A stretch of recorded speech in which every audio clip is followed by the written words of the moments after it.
the American Dream, as a show, we don't have advertisers. All right. So again, back to the CNN thing. We don't sell out with garbage content so that you'll click the mouse or not change the channel. For us, it's not about ratings. For us, there's a very delicate balance between revenue and content. Content's the fun part. We can talk about things, inspire, create our own narrative. Revenue is where we generate the funds to get us on different airtimes, our print pieces, our digital strategy, pay for this studio, and all these amazing people that support my vision. You'll always hear me say we, not I. The 3 people that you're seeing on today's Facebook Live, these are my partners. I call them my friends, but they are my business partners. They're involved with my show. And so that question, how has being a part of the American Dream changed your business? They are a part of our model. They are a part of the show. They are the authoritative experts in real estate in San Diego. And we do this in cities all across the country. And a lot of it comes underneath that umbrella of consumer advocacy. So mortgage, real estate, finance, these are important components of the American Dream. So Kyle, be nice, man. American Dream. So the American Dream, and I've known Craig now for I think 5 or 6 years. And when he started out, he had a radio show and on like some terrible time, and then he got radio show at a better time, and then ultimately drive time. And now he's moved on to do this whole media thing. And what I've learned in kind of going on this ride with Craig over the years is how to really leverage relationships in this business. Whether we like it or not, we can hide behind a computer all we want and chase after leads on Zillow and realtor.com and all of that stuff. But at the end of the day, you've got to get belly to belly with people to actually do business. And this show has given us a platform to get belly to belly with people who have a massive amount of influence in our industry and in this, in this city and this world.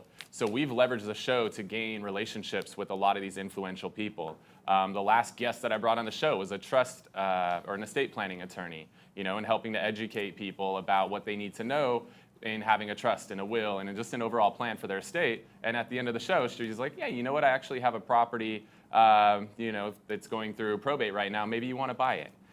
And that's a relationship that I got solely because of this show. So the key is a lot of realtors are very, very transactional, and they're just worried about, let me get the next Zillow lead, let me turn that into a transaction, and then I'm going to get the next Zillow lead and turn that into a transaction.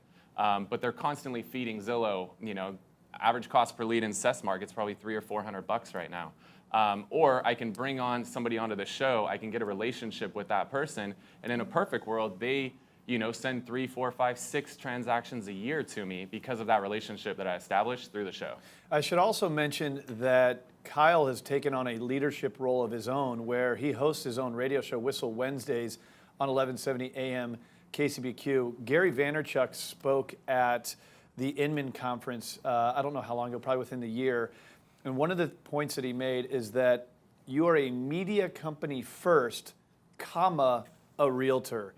A media company first, comma, a software engineer, a mortgage professional. You have to put yourself in a position of media. And in this world, you don't have to build a full-blown studio and do all the things we're doing. Social media is the greatest opportunity in the history of marketers to aggregate attention and build a brand. So the truth is you can have your own media platform today, no matter what profession you're in. So I want you to keep that in mind as you're trying to grab value out of what these guys are doing. But Kyle is actually taking on a leadership role. He actually does do stuff in the media as well. Melissa, why do you love the American Dream? I actually think it's great not only for my clients, like from a listing perspective, for getting their properties on television and fully marketing it for them, so it's helped in that respect. And I've actually really enjoyed, my peers. And, if a property comes up that's maybe one of their listings, I feel like, I'm able to get more hands-on information. And it's all about a relationship and getting to know other people, and that are very respected in this industry. And that's how it's really benefited me as well. Seth? In so many ways, yeah. I think, I've looked up to Melissa Tucci and I did a deal in the bottom of the recession when I was like, I think I need to have my mom buy my car back. And when everything was getting really, really sketchy.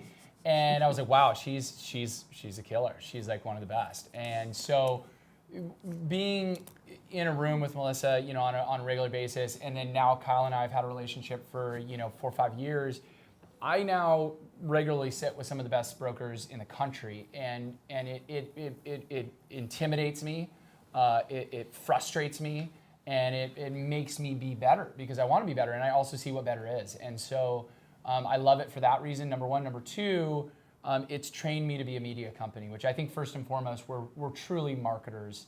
And the American Dream is not just a TV show. It's a social media program. It's how to understand branding. We talk on a monthly basis about brand identity and brand growth and brand values. These are really high-level things that very few brokers are really thinking about and talking about, let alone studying. And so I think it's helped me because it's not just really made me a better broker. It's really made me a better business owner, and I think that's a huge impact. Well, let me take a moment to say thank you, guys. I appreciate that. All right, so we've been